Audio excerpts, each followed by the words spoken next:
우리 다 같이 경건한 마음으로 주일 2부 예배로 올려드리겠습니다. 우리 자리에서 우리 일어나셔서 신명기 6장 4절에서 9절 말씀을 낭독하며 예배로 나아가겠습니다. 이스라엘아 들으라. 우리 하나님 여호와는 오직 유일한 여호와이시니 너는 마음을 다하고 뜻을 다하고 힘을 다하여 내 하나님 여호와를 사랑하라. 오늘 내가 네게 명하는 이 말씀을 너는 마음에 새기고 내 자녀에게 부지런히 가르치며 집에 앉았을 때에든지 길을 갈 때에든지 누워 있을 때에든지 일어날 때에든지 이 말씀을 강론할 것이며 너는 또 그것을 내 손목에 메어 기호를 삼으며 내 미간에 붙여 표로 삼고 또 내 집 문설주와 바깥문에 기록할지니라. 아멘.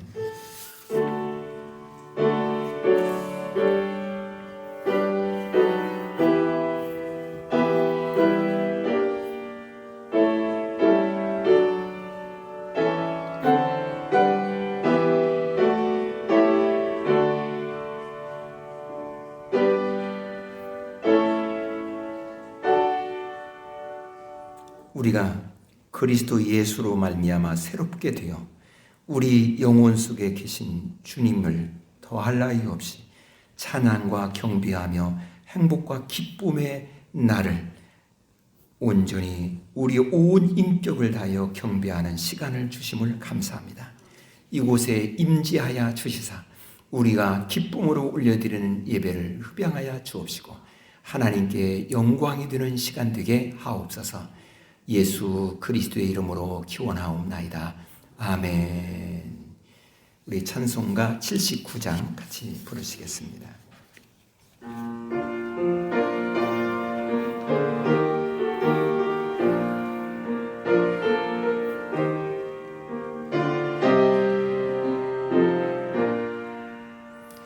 주 하나님 지으신 모든 세계 내 마음속에 그리워볼 때 하늘의 별 울려 퍼지는 내 손 주님의 권능 우주에 찬네 주님의 높고 위대하심을 내 영혼이 찬양하네 주님의 높고 위대하심을 내 영혼이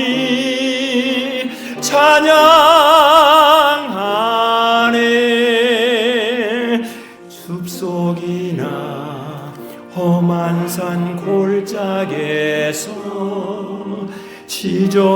지저귀는 저 새소리들과 고요하게 흐르는 시냇 물은 주님의 솜씨 노래하도다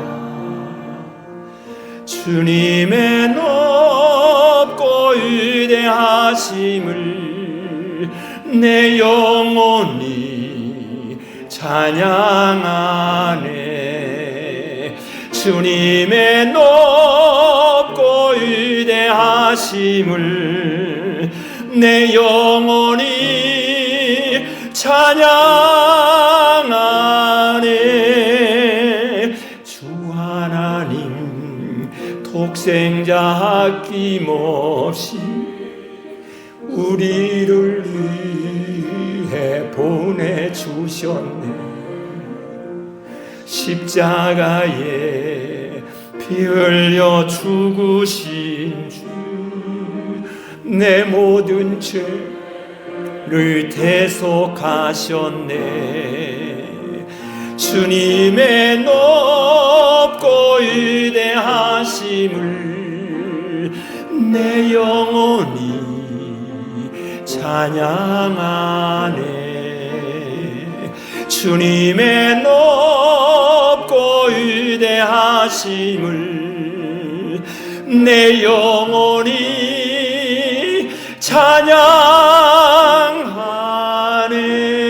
찬양하네 내 내 주 예수 세상에 다시 올 때 첫 천국으로 날 인도하리.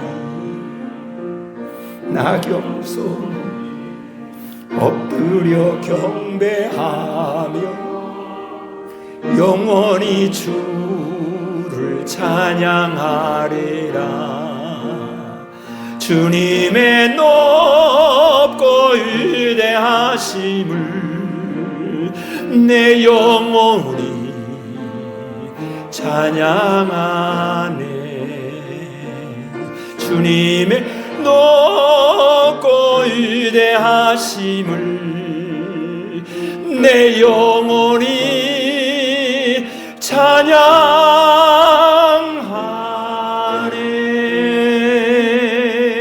찬양하네. 사도신경으로 신앙 고백합니다. 나는 전능하신 아버지 하나님 천지의 창조주를 믿습니다. 그의 의일하신 아들 우리 주 예수 그리스도를 믿습니다.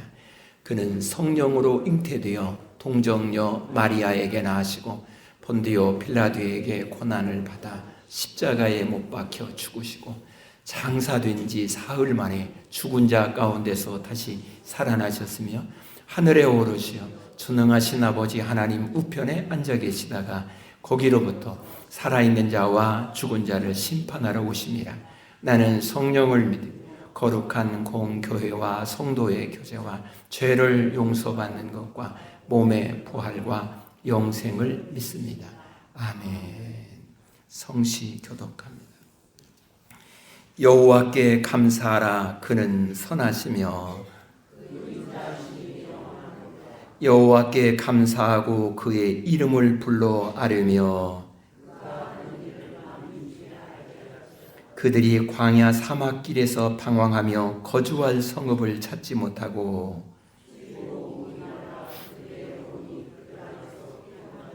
이에 그들이 근심 중에 여호와께 부르짖으매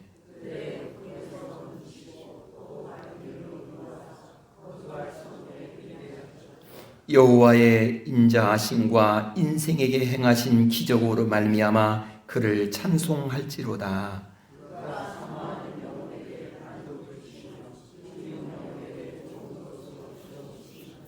아멘. 자리에 앉겠습니다.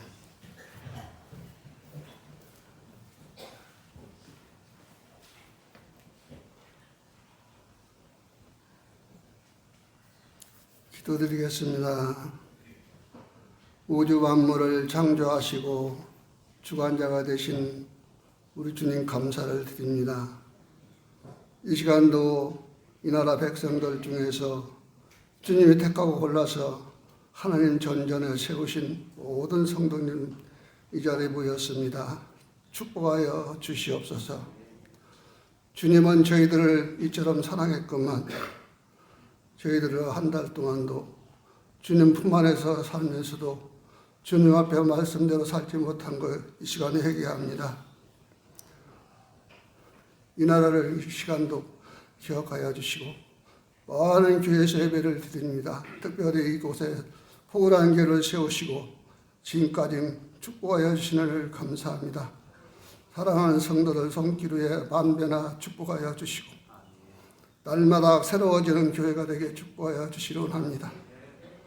아버지께서 내 집을 채우라고 말씀을 전했지만 지금 보다시피 이 자리가 너무 비어 있습니다.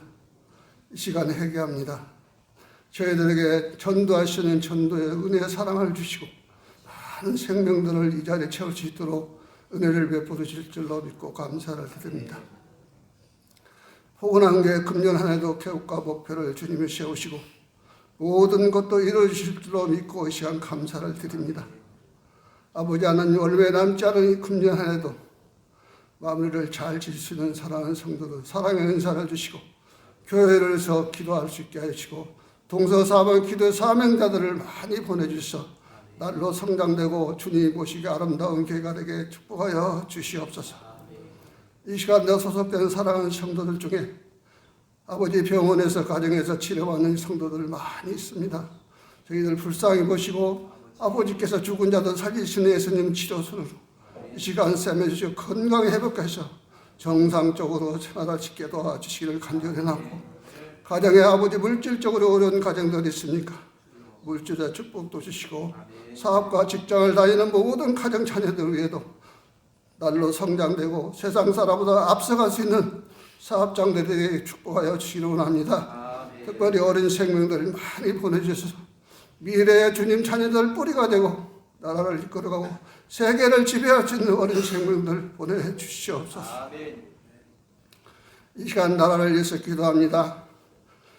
대한민국 6.25 전쟁 속에서도 주님 말씀으로 세워서 복음으로 이만큼 성장되게 한 나라, 기업이 성장되고 세계에서 웃돈 사는 나라로 만들으시고 세계를 선교할 수 있는 나라로 만들으시는 은혜를 감사합니다. 이 시간도 아버지 감사가 넘칠 수 있도록 온 백성들에게 이 시간도 회개하는 마음을 갖게 하여 주시옵소서. 나라를 혼란스럽게도 세력들도 있습니다. 저희들 알지 못해서 그러니 주님 말씀으로 깨닫고 뉘우치게 하여 주시기를 원하며, 이 시간에 추운 날씨에 저러방에 수고하는 군장병들, 소방공직자들, 경찰 공무원들, 국가공직자들, 봉사자들 어두운 것을 보살피고 있습니다. 주님 건강 축복하여 주시기를 간절히 원하고, 새로운 지도자를 세우시고 기관장들을 세우신 나라 끝까지 주님 품 안에 품어주시고 우리 집 백성만 보고 일할 수 있게 세계 지도자가 으뜸선한 지도자들에게 도와주시기를 간절히 원합니다. 오늘도 포근한 게 찬양들을 세웠습니다. 아버지 바쁜 일과 속에서도 하나님의 영광을 돌리기 위해서 찬양하는 은혜를 받아 불어주시기를 간절히 원하고, 이 시간에 귀 쓰시는 목사님, 아버지 건강하시고 존경받는 사랑하는 목사님이 되게 하여 주시고, 하나님 말씀을 선포할 때마다 그 말씀이 축복의 말씀, 사랑의 말씀, 치료의 말씀이 되게 하여서 저희들 한 주간 한 주간 살 때마다 그 말씀 부여하고 살아갈 때 은혜의 말씀만 축복하여 주기를 간절히 원하고, 모든 자녀들 위에도 축복하시고 건강하시고 살아계신 예수님으로 축복하며 기도합니다.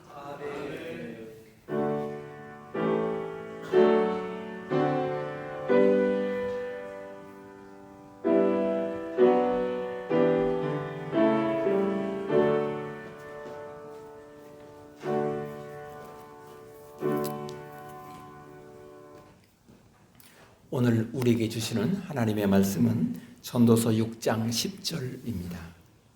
전도서 6장 10절에서 12절까지입니다. 전도서 6장 10절에서 12절 말씀을 봉독합니다. 이미 있는 것은 무엇이든지 오래전부터 그의 이름이 이미 불린 바 되었으며 사람이 무엇인지 이미 안 바 되었나니 자기보다 강한 자와는 능히 다툴 수 없느니라. 헛된 것을 더하게 하는 많은 일들이 있나니 그것들이 사람에게 무슨 유익이 있으랴. 헛된 생명의 모든 날을 그림자같이 보내는 일평생에 사람에게 무엇이 낙인지를 누가 알며 그 후에 해 아래에서 무슨 일이 있을 것을 누가 능히 그에게 고하리요. 아멘.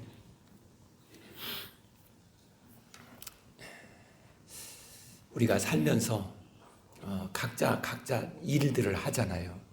일하고 뭐 이렇게 합니다. 근데 하는데 그 일을 하면서 내가 오늘 이 일을 통해서 하나님과 함께 일하고 있고 하나님과 함께 동행하고 있다 라고 생각하면서 나는 참 행복합니다.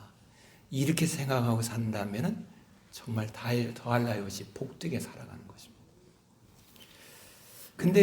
그런데 이제 우리가 실제적으로 보면은 그러느냐라는 것입니다.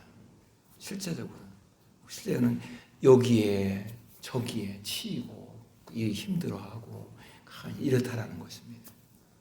그래서 전도서에서는 계속 1장에서부터 계속 우리에게 우리가 삶을 살아가는데 헛된 것, 헤벨, 헛된 것들, 헤벨름, 이것을 우리에게 말을 해주는 것입니다.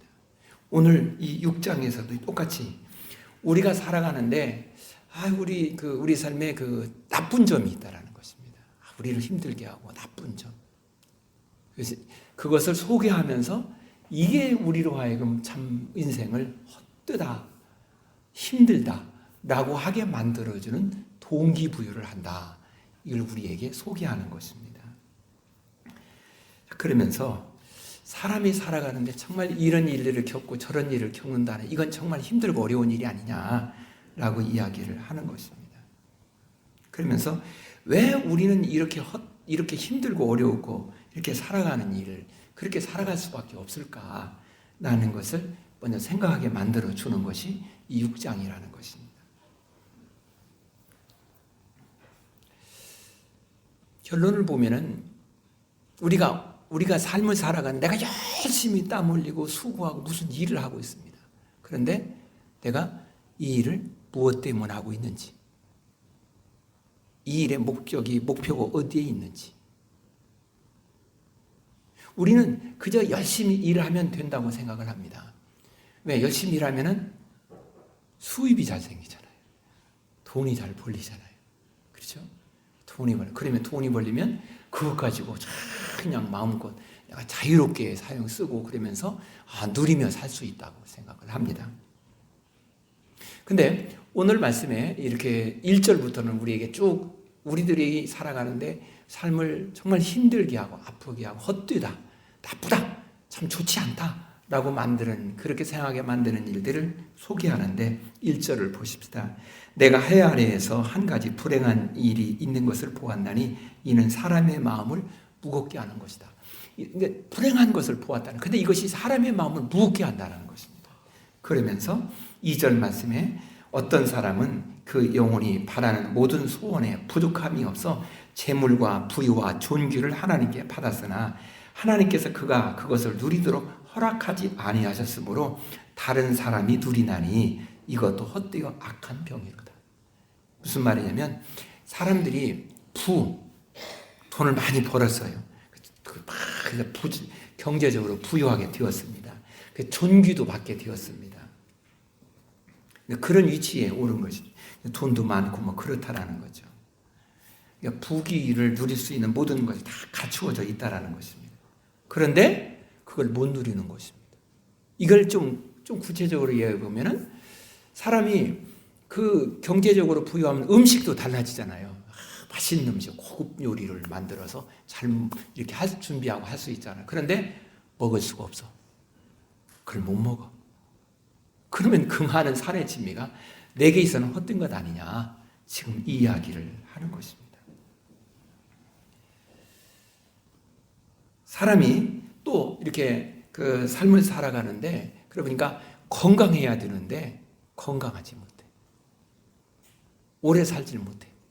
그러면 이게 헛된 것이 아니냐라고 이렇게 안타까운 것이 아니냐 이렇게 말하고 있습니다.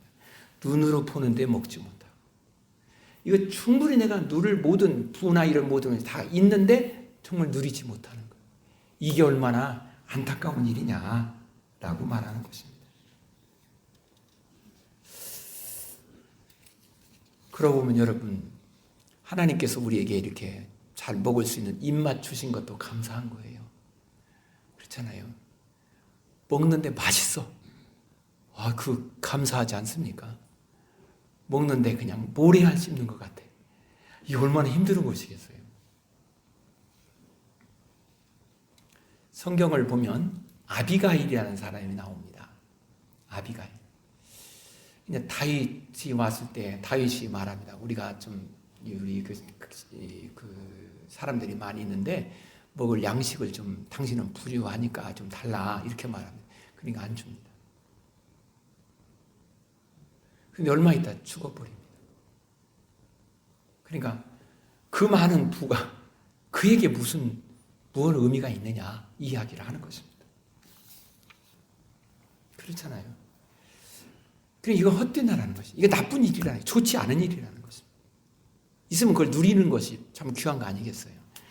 3절 말씀은 이렇게 또 말합니다. 사람이 비록 100명의 자녀를 낳고 또 장수하여 사는 날이 많을지라도 그의 영혼은 그런 행복으로 만족하지 못하고 또 그가 안장되지 못하면 나는 이르기를 낙태된 자가 그보다는 낫다 하나니. 그러니까 자녀를 100명을 낳았어요. 이건 대단하잖아요. 자녀를 든 100명을. 그래, 그 자녀를 100명을 낳았다 한다면 그것은 건강하다는 이야기예요. 그런데 심령에 낙이 없어요.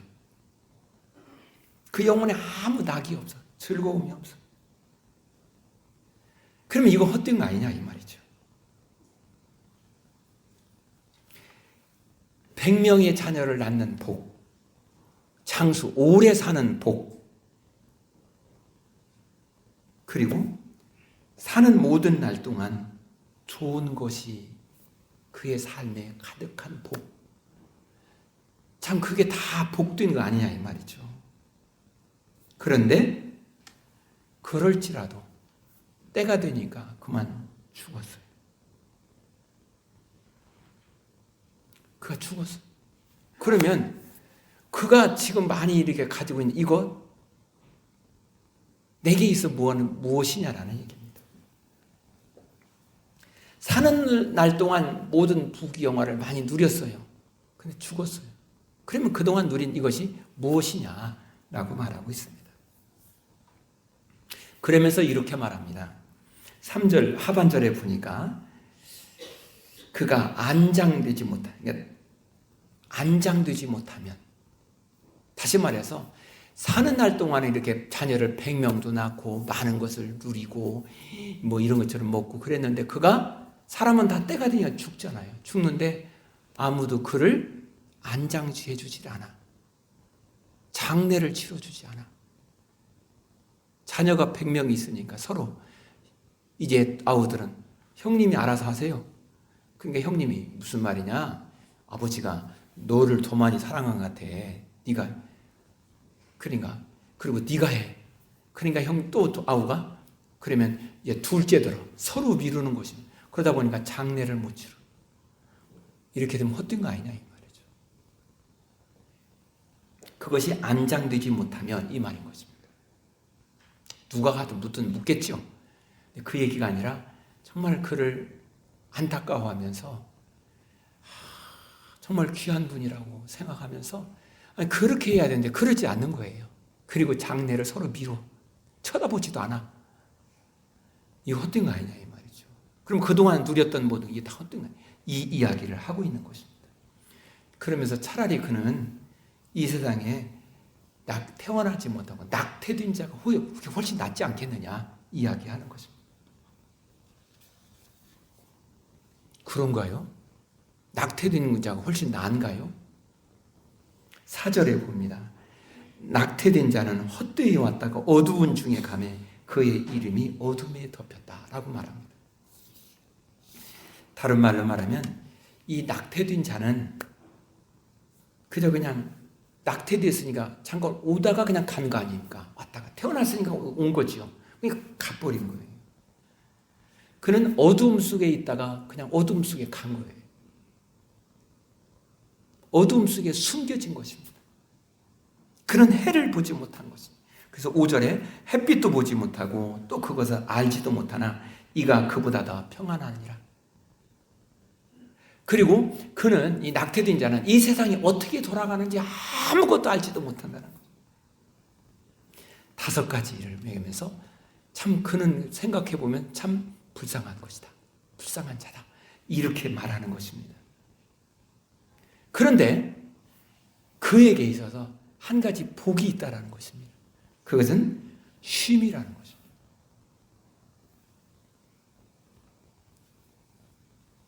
세상에 해 아래 사는 사람들이 이리 쫓기고 저리 쫓기고 쉼이 없고 힘들고 고통과 이런 가운데 살아가는 것입니다.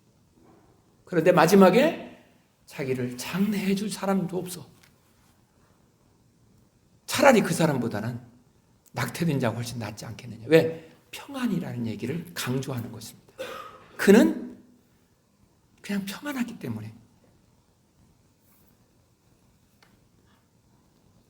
그래서 낙태된 자가 더 좋다 이런 이야기를 하는 것이 아니에요. 평안이라는 것입니다. 그러니까 그가 아무리 많은 걸 누린다 할지라도 그가 평안하지 못하면 그게 진짜 복이냐라는 거예요. 산의 진미를 음식을 넣고 그걸 먹고 살아갑니다. 그런데 그의 마음이 하나도 평안하지 않아.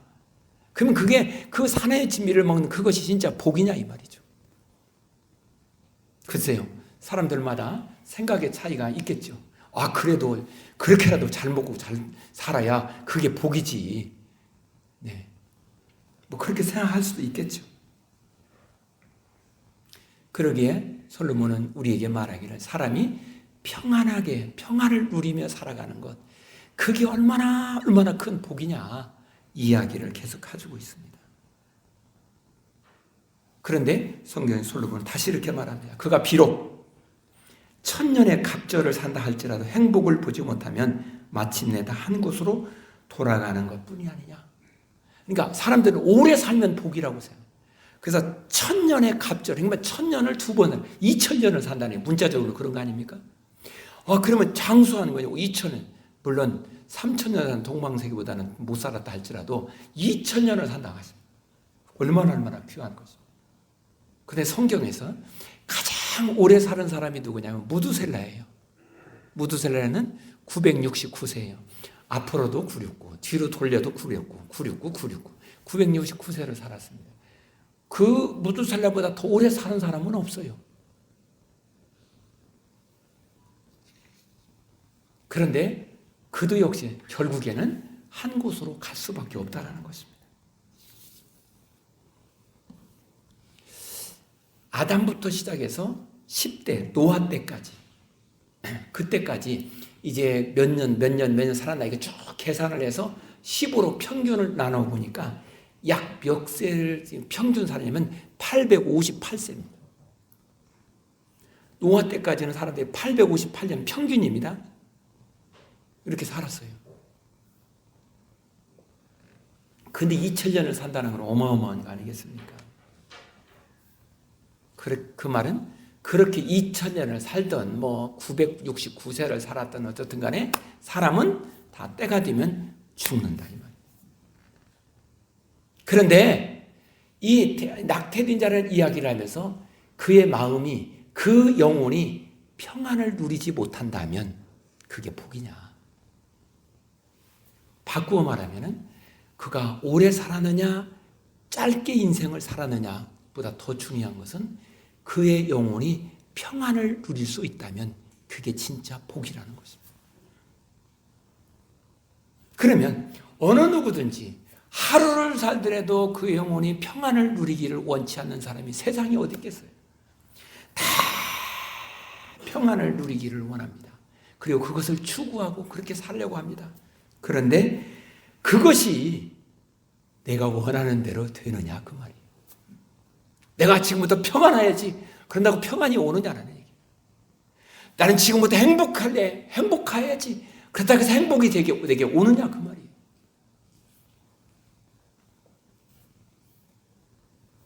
그러면서 7절은 다시 이렇게 말합니다.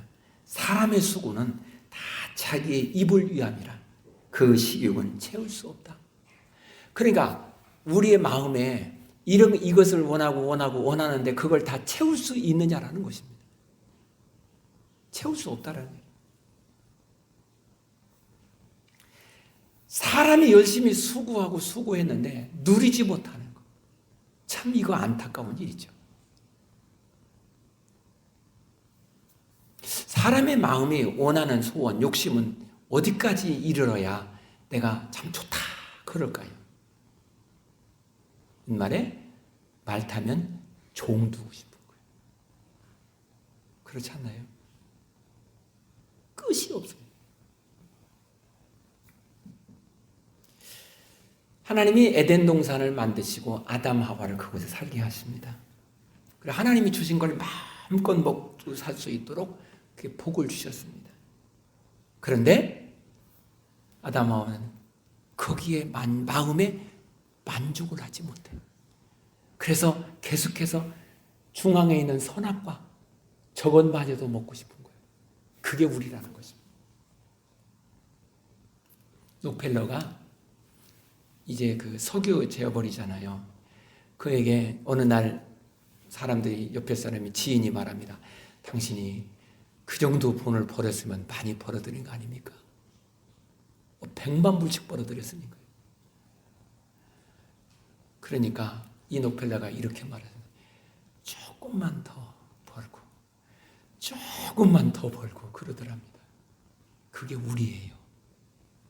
한이 없습니다. 그래서 우리의 식욕은 먹어도 채울 수 없는 게 시국이라는 것입니다. 먹고 지금 야 좋아 배불러 그러는데 몇 시간 지나가니까 여기서 또 넣어줘서 또 밥을 주세요 하고 꼬르륵 한다 이 말이죠. 그게 우리라는 거예요. 채울 수 없는 거라는 것입니다. 아무리 내가 이 욕구를 충족시키고 누린다 할지라도 채울 수가 없어요.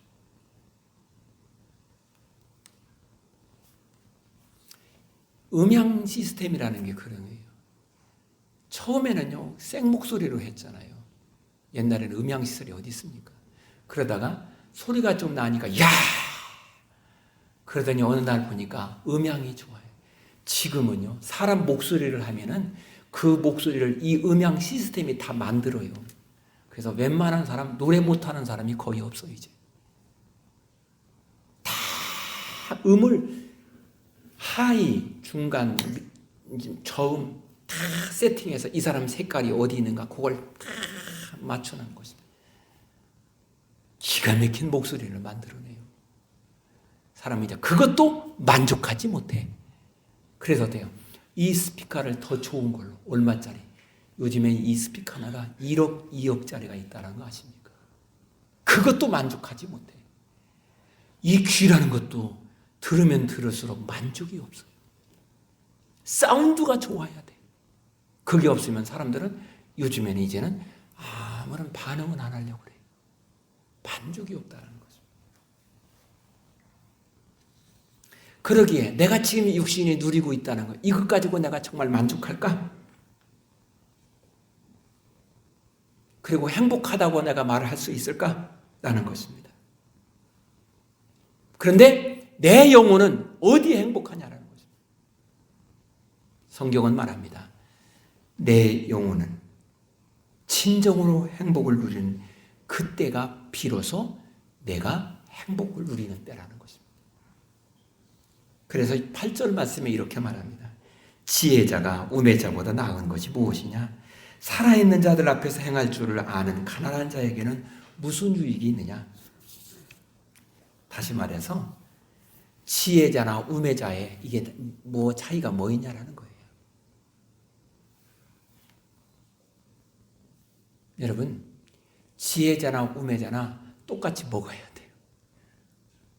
그렇잖아요. 똑같이 때가 되면 또 먹어야 돼요. 안 먹으면 배가 고파. 또 먹어야 돼요. 또 먹어야 돼요. 한없다라는 거죠.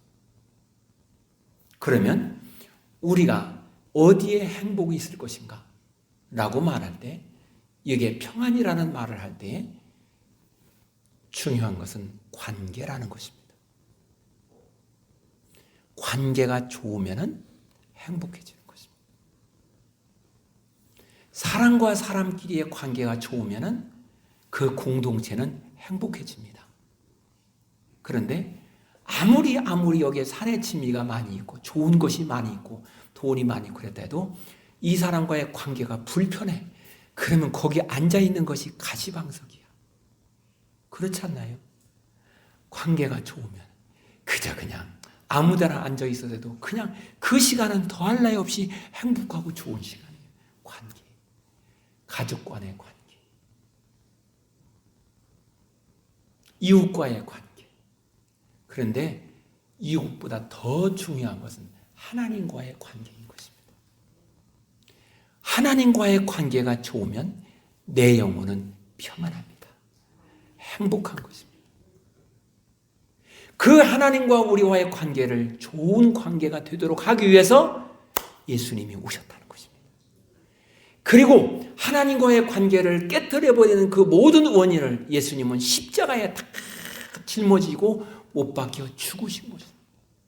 그리고 주님이 말합니다. 너는 너희가 모든 이 관계를 깨뜨리는 모든 요소를 다 내게로 내놓아라. 내가 다 짊어지고 십자가에 못 박혀 죽었으니 그리고 해결했으니 이제는 너는 그 해결했다는 사실을 믿고 하나님 앞에 있어라. 그러니까 하나님께서 우리와의 관계가 자꾸만 이렇게 어려워졌던 모든 원인이었던 그 모든 것들을 예수님이 싹 해결하냐.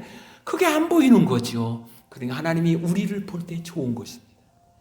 우리를 볼 때 정말 행복한 것입니다. 기쁜 것입니다. 사랑스러운 것입니다. 그러니까 하나님과 우리와 평안이 누려지는 그런 복됨이 우리의 삶에 있는다는 것입니다. 그러기에 우리 하나님과의 관계, 이것을 바르게 하기 위해서 예수님이 오셨다. 그러니 그 예수님이 우리에게 얼마나 귀하고 고마우고 감사한 것입니까? 사람들은 9절 말씀에 다시 이렇게 말합니다. 눈으로 보는 것이 마음으로 공상하는 것보다 나으니 이것도 헛되이 바람을 잡는 것이다. 다시 말해 무슨 말이냐면은 사람이 눈으로 보는 거, 손 만지는 거, 이게 뭐 대단한 것처럼 생각해요. 그런데 조금 있으면은 이게 별것 아니에요. 어느 날 할머니가 손에 장난감을 들고 이제 가고 있습니다. 그러니까 그 친구 옆에 있는 그 할머니가 말하, 아니 그게 뭐야? 우리 손주 주려고 사가는 거야. 그러니까 야 그래, 참 손주가 얼마나 좋아하겠나 이렇게 말을 합니다. 그러니까 하시는 말씀, 이거 3일이야. 3일만 지나가면 3일 동안은 이것까지 좋아서 막 놀다가 저기다 그냥 처박아 놓는다는 것이. 그리고 5일째가 되면 할머니 또 사달라고 한다.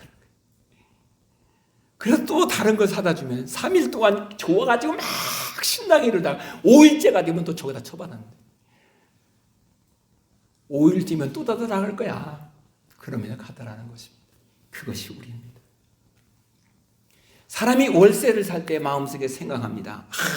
내가 이 지금 월세에서 전세로 살면 얼마나 좋을까? 전세 살면은요 13평 아파트에 살면 얼마나 좋을까? 13평 살면은 내가 27평에 살면 얼마나 좋을까? 저분 부러워, 어마 부러워. 27평 살면 40평이 얼마나 좋을까? 40평 살면 60평이 얼마나 좋을까? 60평 살면 100평 아파트 사는 게 얼마나 좋을까? 끝이 없는 것입니다. 그것이 우리라는 것입니다. 그러기에 우리가 살면서 행복이라는 것, 그 자체의 목표를 두면은 안 된다는 것입니다. 왜? 행복이라는 그 자체의 목표를 하면 계속 욕구가 더 많이. 그래서 우리의 마음을 채우려고 채우는데 채울 수가 있나요? 지구의 지구 땅들의 모든 걸 다 갖다 넣어도 우리 마음은 채울 수가 없는 거예요. 또다시 더 그러는 거죠. 그래서 요한복음 4장 33절에 예수님은 우리에게 이렇게 말합니다. 나의 양식은 나를 보내신 이의 뜻을 행하며 그의 일을 온전히 이루는 것이다. 언제 우리가 행복을 향해 가는 것일까? 내 삶의 목표가 분명해야 돼요. 그러면 내 삶의 목표가 무엇입니까? 흔들리는 것에 목표를 두면 그것이 흔들리는 사이에 내가 다 흔들리는 것입니다. 세상의 이 지구촌에는요, 이 땅에는 흔들리지 않는 것이 하나도 없어요. 충정교회 원로 목사님 김창인 목사님이 이렇게 말씀하셨습니다. 세상에 다 흔들리지 않는 거 없다라는 거예요. 땅덩어리도 보니까 지진이 나서 흔들리고, 지진이 나니까 그렇게 튼튼히 지었다는 집도 흔들리더라. 그러니까 우리 마음은 안 흔들리니까 우리 마음도 무서워서 흔들리더라. 흔들리지 않는 것이 하나도 없다라는 것입니다. 그러면서 그분이 하신 말씀의 결론, 흔들리지 않는 것이 딱 하나 있는데 그분은 하나님이라는 것입니다.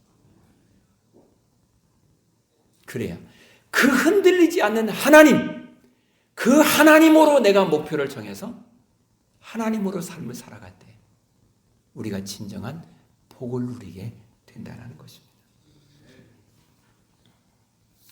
사랑하는 여러분, 우리가 오늘을 살면서 이제 10절 말씀을 좀 보십시다. 이미 있는 것은 무엇이든지 오래전부터 그의 이름이 이미 불린 바 되었으며 사람이 무엇이든지 이미 안 바 되었나니 자기보다 강한 자와 능히 다툴 수 없느니라. 그러니까 지금 있는 이 모든 것은 이미 오래전에 있었다라는 것입니다. 그렇잖아요. 하나님이 천지 만물을 창조하시고 그리고 거기에 이름을 하나씩 다 붙여주었습니다. 그렇잖아요. 그 말은 하나님께서 창조한 그 모든 것 다로 되어진다는 것입니다. 그러기에 이 모든 것이 하나님이 이름을 지어주고 그렇게 대단하고 그렇게 하는 것 같은데 우리가 꼭 기억해야 될 사실이 있습니다. 그것은 하나님이 우리에게 한계를 정해 주셨다는 것입니다. 세상의 모든 피조물들은 다 한계가 있습니다. 그것이 선악과를 통해서 우리에게 깨닫게 하는 것입니다. 그 한계가 무엇일까? 때가 되면 다 죽는다는 것입니다. 그게 한계예요. 또 하나, 한계가 우리에게는 모든 것은 그의 능력의 한계가 있습니다. 천하장사도 한계가 있어요. 아무리 천하장사에서 힘이 있어서 모든 걸 다 업어치게 다 할 수 있다 할지라도 예를 들어서 보십시다. 굴삭기가 와서 그를 번쩍 들어버리면 크레인이 그를 안아서 번쩍 들이면 더 이상 안 되는 거예요. 한계가 있다는 거죠. 여러분이 지금 대단한 힘이 있고 대단한 지혜가 있고 내가 천하를 움직일 수 있는 어떤 권력이 있다 그렇게 생각할지라도 그것도 한계가 있는 것입니다. 그 한계를 정하신 분이 하나님이십니다. 여러분이 지혜가 있는데 그 지혜도 한계가 있습니다. 그 이상은 알 수가 없어요. 사람들은 그 이상을 모르니까 없어? 이렇게 말합니다. 그것은 한계 벗어난 것. 그건 하나님의 영역입니다. 그래서 우리 인간은 아담, 흙에서 왔다라는 것입니다. 그러기에 이 한계를 가지고 있는 우리 인간이, 흙에서 온 인간이 기억해야 될 사실이 있어요. 그것은 나의 본질을 내가 잊어서는 안 되는 것입니다. 내가 어디서부터 왔느냐라는 것입니다. 우연히 진화되어서 어느 날 보니까 갑자기 나는 그거 받아들이기 너무 자존심 상해. 왜? 내가 그냥 우연히 태어났어요. 아니 세상에 부모님이 어느 날 나한테 예를 들어서 우리 부모님 그런 말은 안 했지만 예를 들어서 야 네가 낳았는데 어떻게 어느 날 우연히 태어났어. 그런 기분이 별로일 거예요. 나는 네가 이 땅에 태어나기를 엄마 아빠가 결혼해서 얼마나 기대하고 고대했는지 몰라. 그런데 하나님이 너를 이 땅에 태어나게 하시고 그럼 얼마나 기분이 좋아요. 내가 우연히 태어난 게 아니잖아요. 내가 세상의 모든 우연이 그래서 나의 본질을 우리가 분명히 잊지 말아야 돼. 그리고 나는 어디서부터 왔느냐라는 것입니다. 나의 출발은 저 먼지처럼 보여지지만 나의 출발은 하나님이라는 것입니다. 그러면 나는 이제는 어디를 향하여 가야 될 사람이냐는 것입니다. 그냥 내가 보는 대로 닥치는 대로 먹고 싶은 대로 먹고 누리고 싶은 대로 누리고 그렇게 살다 가면 되지 뭐. 그건 내가 지금 어디로 가는지를 모르는 거예요. 나는 어디로 가고 있습니까? 어디를 향하여 가고 있습니까? 내 몸이 건강할 수도 있고 몸이 약할 수도 있고 경제적으로 부유할 수도 있고 어려울 수도 있습니다. 그러나 한 가지 내가 놓지 말아야 할 것은 내 삶의 방향입니다. 내가 지금 어디로 가고 있느냐라는 것입니다. 나는 흙에서 왔으니 흙으로 돌아갈 육신은 연약한 존재라는 것입니다. 그러기에 이 모든 것을 기억하면서 이것을 이루어 주시는 분이 하나님이시고 그걸 계획하신 분이 하나님이시니 나는 흙에서부터 왔으니 이 모든 연약한 나를 인정하고 그렇게 계획하시고 이끄시는 역사하시는 하나님을 바라보고 하나님을 의지하고 하나님이 나의 삶의 목적과 목표가 되어질 때 그 사람이 진짜 행복을 누리는 사람이 된다는 것입니다. 내가 때로는 연약하여 넘어질 때가 있습니다. 그 넘어질 때 어느새 견고하신 그 하나님이 나를 받쳐주시려고 옆에 계시는 것입니다. 내가 때로는 어찌할 바를 몰라 당황하고 힘들어할 때 내가 어떻게 해야 될지를 모를 그때에 어느새 내 곁에 계신 주님은 나를 붙들어 이끌어서 나를 따라오너라 라고 하면서 복된 가운데로 인도하여 주시기 위해서 내 곁에 계신 하나님, 그 하나님과 함께 살아가는 사람, 그 사람은 진짜 행복하다는 것입니다. 그러기에 전도서는 우리에게 말합니다. 세상에 나는 이렇게 살아가는 게 행복이고 저렇게 사는 행복이라고 사람들은 천이면 천마디를 할지 몰라도 하나님과 함께 살아가는 사람이 가장 행복한 사람이니 우리가 진정한 행복한 사람은 누구일까? 그 하나님을 믿으며 살아가는 것. 그리고 나를 이끄시는 그 하나님과 함께 살아가는 자체를 감사하며 살아가는 것입니다. 그 사람은 행복하다는 것입니다. 이제 11절 말씀에 헛된 것을 더하게 하는 많은 일들이 있나니 그것들이 사람에게 무슨 유익이 있겠느냐? 우리의 삶에는 우리를 헛되게 만들려고 하는 그런 요소가 너무 많다라는 것입니다. 하나님께서 에덴 동산을 만드시고 거기서 아담 하와를 살게 하십니다. 그리고 생명나무 열매를 다 먹으라고 말씀합니다. 그런데 동산 중앙에 있는 선악을 알게 하는 열매를 먹지 말라는 것입니다.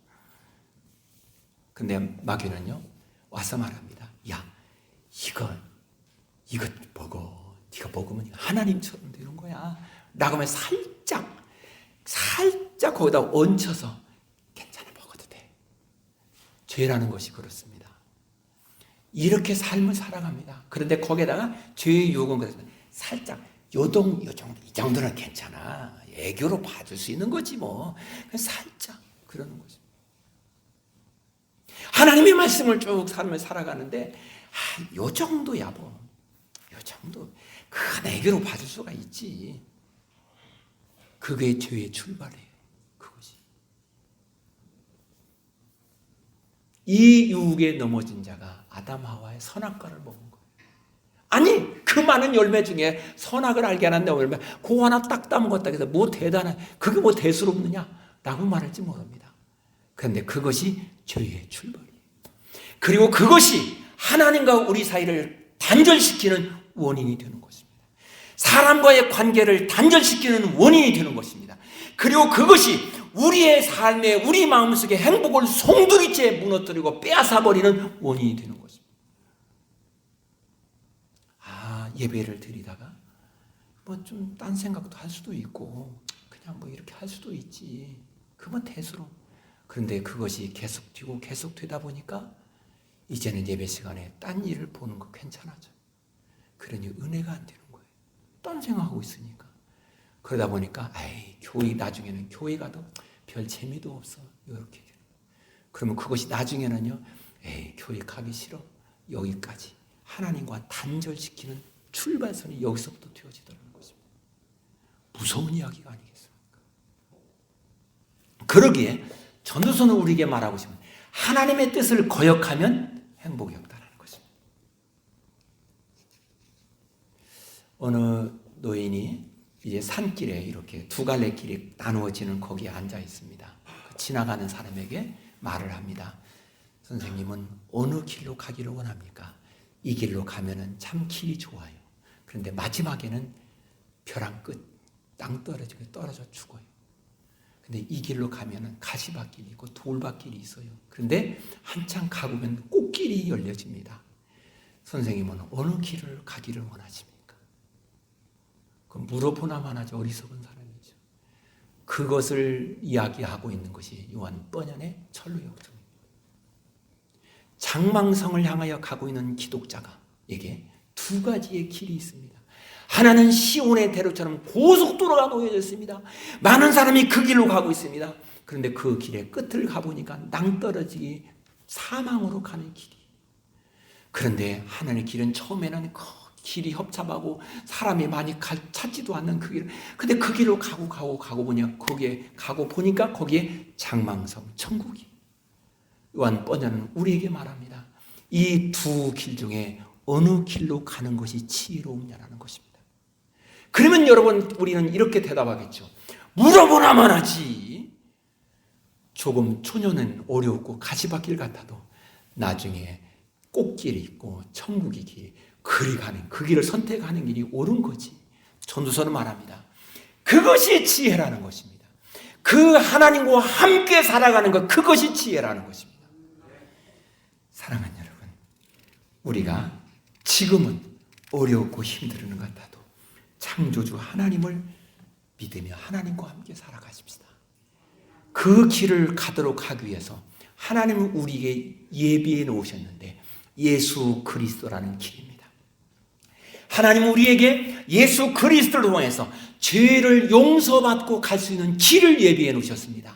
하나님은 우리에게 예수 그리스도를 통해서 천국을 갈 수 있는 길을 예비해 놓으셨습니다.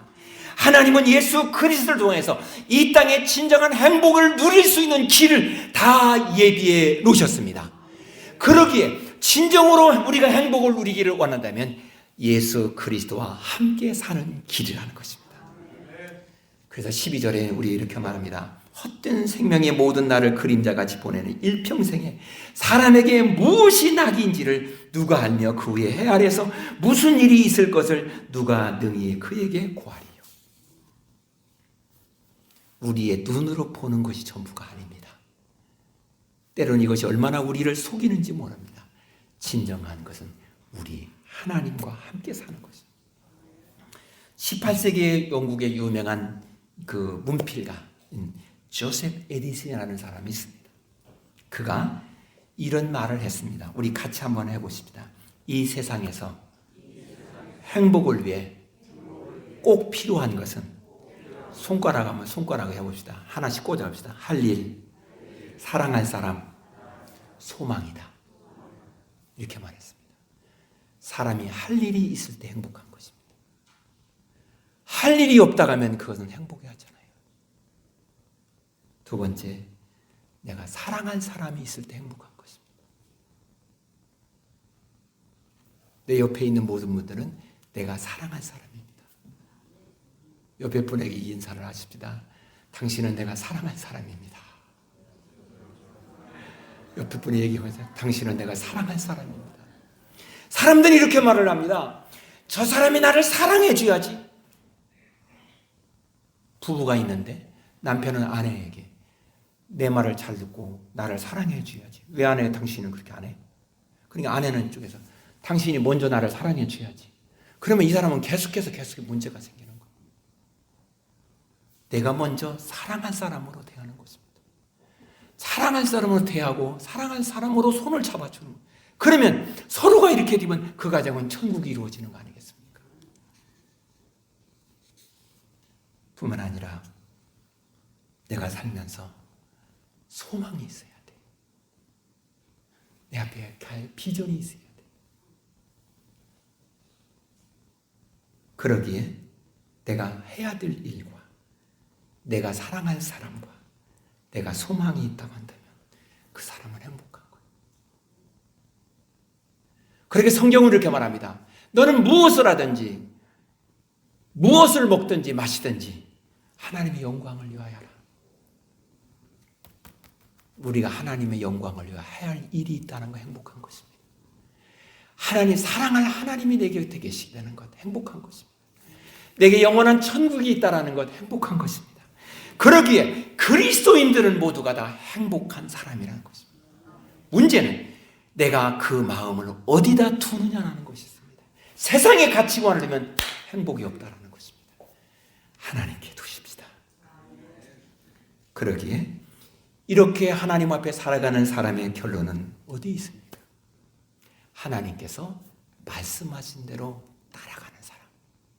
그 사람이 진짜 행복한 사람이다 라고 말하고 있으니 오늘 우리 모두요 우리의 마음속에 우리의 삶 속에서 말씀하신 그대로 따라가는 사람, 그 사람이 행복을 찾는 사람이고 그 사람의 행복을 추구하는 사람이고 그 사람의 행복의 길을 가는 사람이니 우리가 그렇게 하나님 앞에 살기로 결심하는 우리가 되기를 소망합니다. 우리 하나님께 합심해서 기도하십시다. 주님, 나를 자꾸만 흔들리고 마음을 요동치고 하는 일들이 많습니다. 이런 곳에 내가 넘어지지 않게 하시고 승리하게 하옵소서. 나를 사랑하실 하나님 앞에 온전히 내가 할 일을 찾고 사랑할 사람을 생각하고 소망 가운데 살아간 하나님의 사람 되게 하옵소서. 우리가 이제 통성으로 기도하겠습니다. 전능하신 은혜로우신 하나님을 감사합니다. 오 주여, 우리가 할 일이 있다고 할 때에, 우리가 사랑할 사람이 있다고 할 때에, 우리가 우리의 소망이 있다고 할 때 행복을 누린다라고 말씀하고 있고, 하나님이 내가 우리 하나님 앞에 할 일이 있고 나를 사랑하시는 하나님이 믿고 사랑하는 하나님이 사랑하는 사람이 있기에 나는 행복한 사람이고, 나의 삶의 천국의 소망을 가지고 살아가는 사람이기에 나는 행복한 사람임을 고백하옵나니, 주여 이 행복을 누려가며 이 행복 안에서, 이 행복의 은혜 안에서 믿음의 길을 믿음의 모습으로 믿음의 삶을 살아가는 우리가 되게 하옵소서. 우리가 하나님, 우리의 모든 삶의 좌우로 우러나 치우쳐가며 요동치며 살아가는 것이 아니라 주의 말씀 안에서, 주의 인도하심 안에서, 주의 이끄심 안에서 한 걸음 한 걸음 한 걸음 신앙이 전진해가는 믿음의 사람, 그리스도의 인격을 닮아가는 하나님의 사람을 살기를 원하오니, 성령이여 우리 안에 역사하여 주시고 권능으로 역사하여서 우리 하나님 한평생 살아가는 제한된 인생을 살아가는 우리들이 끝까지 믿음의 길을 가는, 주님과 함께 살아가는, 그래서 주님이 주는 진정한 삶을 살아가며 나는 행복합니다라고 주님께 고백할 수 있는 하나님의 사람 우리가 되도록 성령 우리를 인도하여 주셔서 예수 그리스도의 이름으로 기도하옵나이다. 아멘.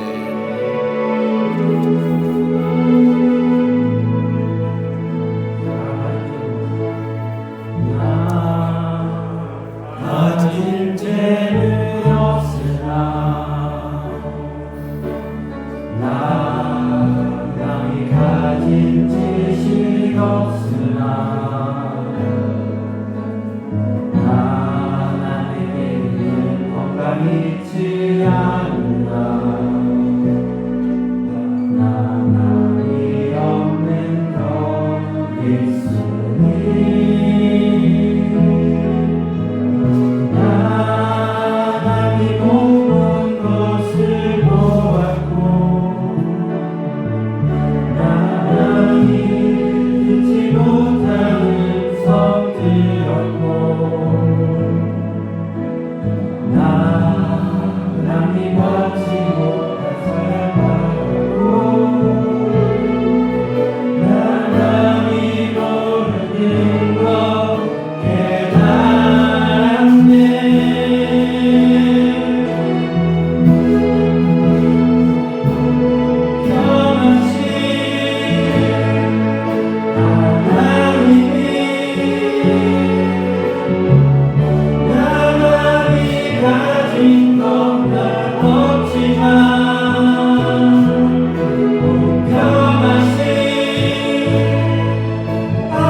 하나님 이끄신 사랑 나의 마음속에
능력에